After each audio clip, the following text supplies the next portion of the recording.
আসসালামু আলাইকুম। প্রিয় দর্শক, আমরা আজকে খুব গুরুত্বপূর্ণ একটি বিষয় নিয়ে আলোচনা করব। যারা ভাবছেন কেবল কাঁটাতারের বেড়া দিয়ে আর নদীর পানি আটকে দিয়ে বাংলাদেশকে কবজা করে ফেলা যাবে, তারা কিন্তু ভূ রাজনীতির সবচেয়ে বড় ভুল জুয়া খেলাটি খেলছেন। বাংলাদেশ কোনো নরম মাটির টুকরা নয়। এটা প্রকৃতির তৈরি একটা দুর্ভেদ্য, জলমগ্ন, অ্যাসিমেট্রিক ডেথ ট্র্যাপ। গত ২০২৪ সালের আগস্টের ঐতিহাসিক গণ অভ্যুত্থানের পর বাংলাদেশ আজকে এক অভূতপূর্ব জিও পলিটিক্যাল রিসেটের মধ্য দিয়ে যাচ্ছে। আমরা আমাদের ফরেন পলিসি থেকে রিজিওনাল অ্যাপিজমেন্ট বা আঞ্চলিক তোষণ নীতিকে চিরতরে ঝেড়ে ফেলতে সমর্থ হয়েছি বলেই মনে হচ্ছে। We have chosen absolute strategic autonomy, national dignity and self-reliance. কিন্তু একটা দুর্ভেদ্য আর আপোষহীন ডিফেন্স আর্কিটেকচার ছাড়া আপনার ফরেন পলিসিকে আপনি নামকা ওয়াস্তে যতই সার্বভৌম আর মর্যাদাপূর্ণ বলে ক্লেম করেন না কেন, বাস্তবে সেই ফরেন পলিসি বিষহীন সাপ কিংবা নখ দন্তবিহীন বাঘ ছাড়া আর কিছুই না।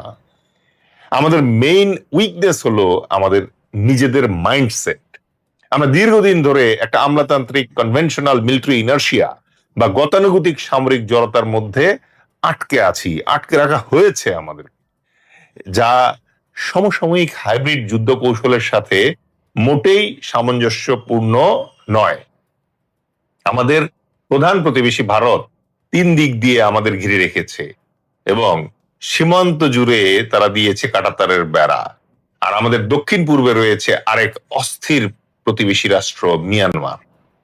আমাদের সবচেয়ে বড় রণকৌশলগত বা সামরিক সংকট হলো সাইবেরিয়ার বরফ বা সাহারার মরুভূমির মতো বিশাল কোনো কনভেনশনাল স্ট্র্যাটেজিক ডেপথ বা ভৌগোলিক গভীরতা আমাদের নেই। আমাদের দেশটা ছোট।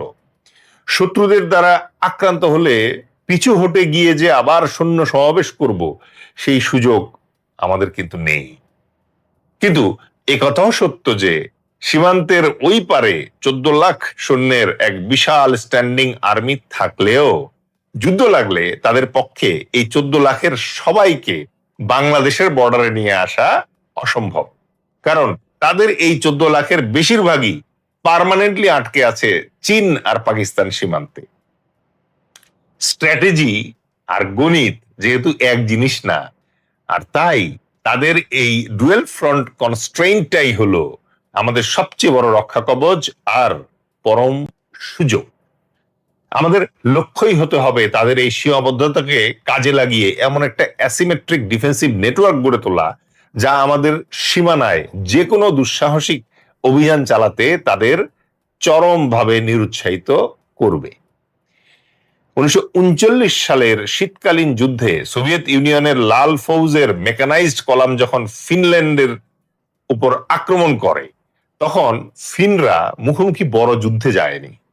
তারা ব্যবহার করেছিল বিখ্যাত মট্টি ট্যাকটিক্স।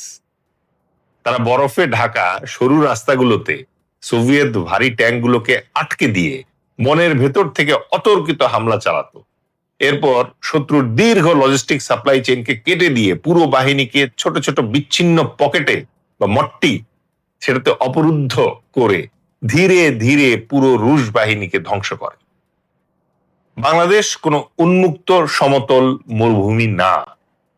আমাদের জট পাকানো নদীপথ, বিশাল জলাভূমি আর তীব্র মুনসন বা বর্ষাকাল, এগুলো প্রকৃতির দেওয়া এক একটা অ্যাসিমেট্রিক ফোর্স মাল্টিপ্লায়ার। তাই আমাদের প্রতিরক্ষার মূল দর্শন হতে হবে রিভারাইন মট্টি বা নদীমাতৃক মট্টি ডক্ট্রিন। আমরা আমাদের আরবান এরিয়া বা শহর এলাকা আর অসংখ্য নদীপথে শত্রুকে আটকে রাখবো। তাদের ভারী মেকানাইজড ট্যাঙ্ক আর লজিস্টিক সাপ্লাই চেইনকে বর্ষাকালের কাদা আর পানিতে অচল করে ফেলবো। যখন নদী ও কাদা শত্রুকে নিশ্চল করে দিবে, তখন আমাদের water adapted highly mobile special ইউনিটগুলো শত্রুর এক একটা কলামকে বিচ্ছিন্ন করে পকেটে বন্দি করবে এবং নদীর বুকেই তাদের সলিল সমাধি ঘটাবে। নদী তখন শত্রুর জন্য বাধা হবে না, নদী হবে আমাদের ট্যাকটিক্যাল হাইওয়ে। অনেকে হয়তো ভাববেন বঙ্গোপসাগরে আমাদের নৌবাহিনীর শক্তি তো তুলনামূলকভাবে কম, তাহলে দক্ষিণ দিকে আমাদের সুরক্ষা কিভাবে নিশ্চিত করব আমরা? এখানে আমাদের শিখতে হবে ব্ল্যাক সি বা কৃষ্ণ সাগরের সাম্প্রতিক যুদ্ধগুলো থেকে। ইউক্রেনের নিজস্ব কোনো উল্লেখযোগ্য বড় যুদ্ধজাহাজ বা বড় নৌবাহিনী ছিল না, অথচ তারা রাশিয়ার কৃষ্ণ সাগরীয় নৌবহরের 1/3 ধ্বংস করে দিয়েছে। কিভাবে? উত্তর হলো সস্তা জিপিএস গাইডেড আর remotely control kamikaze sea drone দিয়ে। আমাদের কোটি কোটি ডলার খরচ করে বড় বড় যুদ্ধজাহাজ বা বিমান আমদানি করার প্রয়োজন নেই। বঙ্গোপসাগরের অগভীর কোস্টাল ওয়াটার্সে আমাদের স্ট্র্যাটেজি হতে হবে এন্টি অ্যাক্সেস এরিয়া ডিনায়াল, মানে A2AD। শত শত সাশ্রয়ী আন্ডার ওয়াটার ও সারফেস কামিকাজি ড্রোন আর মোবাইল কোস্টাল মিসাইল ব্যাটারির এক দুর্ভেদ্য দেয়াল গড়ে তুলতে হবে, যা যে কোনো বড় শত্রু বাহিনীকে আমাদের জলসীমায় প্রবেশ করতে বাধা দেবে। আধুনিক হাইব্রিড যুদ্ধক্ষেত্রে শত্রুর প্রথম টার্গেট কিন্তু ট্যাঙ্ক রেজিমেন্ট নয়। প্রথম আঘাতটি আসে পাওয়ার গ্রিড আর জ্বালানি অবকাঠামোতে। জাতীয় পাওয়ার গ্রিড ধসে পড়লে আমাদের defence industry, drone control station এবং কমান্ড সেন্টারগুলো মুহূর্তের মধ্যে অচল হয়ে পড়বে।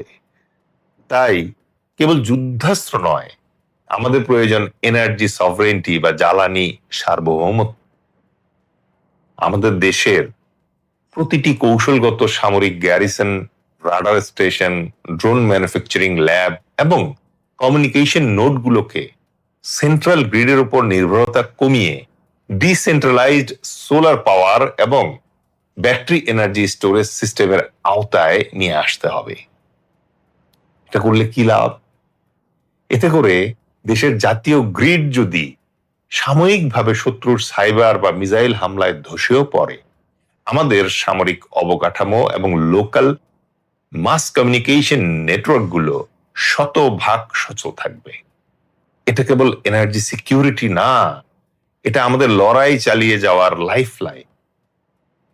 তাই একটা সুনির্দিষ্ট ও বাস্তবমুখী জাতীয় প্রতিরক্ষা কৌশল দাঁড় করাতে আমাদেরকে 3টা ধাপে এগোতে হবে, এবং এই 3টা ধাপ হচ্ছে শর্ট টার্ম, মিড টার্ম এবং লং টার্মে আমরা কি করব তারই রূপরেখা। প্রথমত, অনতিবিলম্বে ড্রোন বিপ্লবের মাধ্যমে আমাদের ডক্ট্রিনাল শিফট এনশিওর করতে হবে।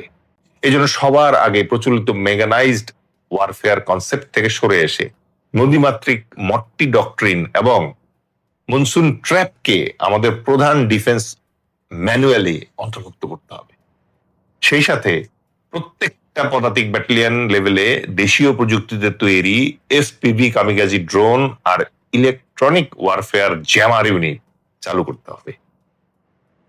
জার্মান মিশন কমান্ড বা ইরানি মোজাইক ডিফেন্সের মতো করে যুদ্ধের সময় সিদ্ধান্ত গ্রহণের গতি বৃদ্ধির জন্য জুনিয়র অফিসারদের যুদ্ধক্ষেত্রে তাৎক্ষণিক সিদ্ধান্ত নেয়ার স্বাধীনতা নিশ্চিত করতে হবে। দ্বিতীয়ত, মধ্যমেয়াদে ফিনল্যান্ডের টোটাল ডিফেন্স মডেল ফলো করে আমাদের দেশের প্রাইভেট আইটি সেক্টর, লজিস্টিক্স এবং সাধারণ জনগণকে জাতীয় প্রতিরক্ষা পরিকল্পনার অবিচ্ছেদ্য অংশে পরিণত করতে হবে। প্রত্যেকটি গুরুত্বপূর্ণ সামরিক স্থাপনা, ড্রোন কন্ট্রোল সেন্টার ও রাডার নোডে ডিসেন্ট্রালাইজড সোলার আর ব্যাটারি এনার্জি স্টোরেজ সিস্টেম স্থাপন করে শতভাগ পাওয়ার ব্যাকআপ নিশ্চিত করতে হবে, এবং দেশের যুব সমাজকে basic combat, logistics, first aid আর সাইবার ডিফেন্সে শিক্ষিত করে এক সুবিশাল ইনফিনিট ন্যাশনাল রিজার্ভ গড়ে তুলতে হবে। আর তৃতীয়ত, দীর্ঘমেয়াদে কৃষ্ণ সাগরের সফল উদাহরণ অনুসরণ করে বঙ্গোপসাগর ও রিভারাইন এলাকায় সাশ্রয়ী কামিকাজি সি ড্রোন এবং স্মার্ট মোবাইল কোস্টাল ক্রুজ মিসাইলের দুর্ভেদ্য ডিফেন্স প্রজেক্ট তৈরি করতে হবে। পাশাপাশি দেশের শীর্ষস্থানীয় আইটি এবং মেকাট্রনিক্স গবেষকদের সাথে মিলিটারি জায়ান্ট যারা আছে তাদের জয়েন্ট ভেঞ্চার প্রতিষ্ঠা করে নিজস্ব ড্রোন, জ্যামার আর এনক্রিপ্টেড কমিউনিকেশন ডিভাইস লোকালি উৎপাদন করব।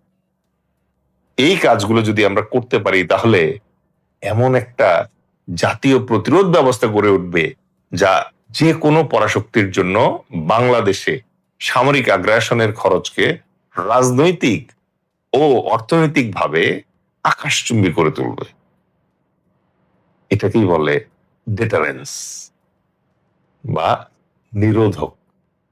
এছাড়া এমন প্রস্তুতি থাকলে হাইব্রিড বা সাইবার যুদ্ধ শুরু হলেও আমাদের প্রতিরক্ষা কাঠামো নিজস্ব বিদ্যুৎ আর লোকাল নেটওয়ার্কে পুরোপুরি সচল থাকবে। ফাইনালি একটা অত্যন্ত আত্মবিশ্বাসী, সুশৃঙ্খল ও প্রতিরক্ষায় অংশীদার যুব সমাজ তৈরি করব আমরা, যা অভ্যন্তরীণ আর বাহ্যিক যে কোনো সংকট মোকাবেলায় সক্ষম হবে। তাই এখনই আমাদের নিজেদেরকে প্রশ্ন করতে হবে। প্রথম প্রশ্ন, আমরা কি আমাদের বিশাল যুব শক্তিকে কেবল রেমিটেন্স পাঠানোর সস্তা মেশিন হিসেবে ভাববো, নাকি তাদের দেশের প্রতিরক্ষায় অত্যন্ত সুশৃঙ্খল ও অপ্রতিরোধ্য সিটিজেন সোলজার্স হিসেবে গড়ে তুলব? নাম্বার 2, বঙ্গোপসাগরের সার্বভৌমত্ব রক্ষার জন্য বিলিয়ন ডলার খরচ করে ভারী ভারী যুদ্ধ জাহাজ আমদানি করব, নাকি কৃষ্ণ সাগরের শিক্ষাকে কাজে লাগিয়ে সস্তা ও ঝাঁকে ঝাঁকে কামিগাজি সি ড্রোন তৈরি করব? আর নাম্বার 3, জলবায়ু পরিবর্তনের তীব্র বর্ষা আর বন্যাকে আমরা কি কেবলই প্রাকৃতিক অভিশাপ আর দুর্যোগ হিসেবেই দেখব, নাকি একে আমাদের শত্রুর জন্য সবচেয়ে বড় বিপর্যয় বা প্রাকৃতিক ডেথ ট্র্যাপে রূপান্তর করার সাহস দেখাবো? মনে রাখবেন, বাংলাদেশ কখনো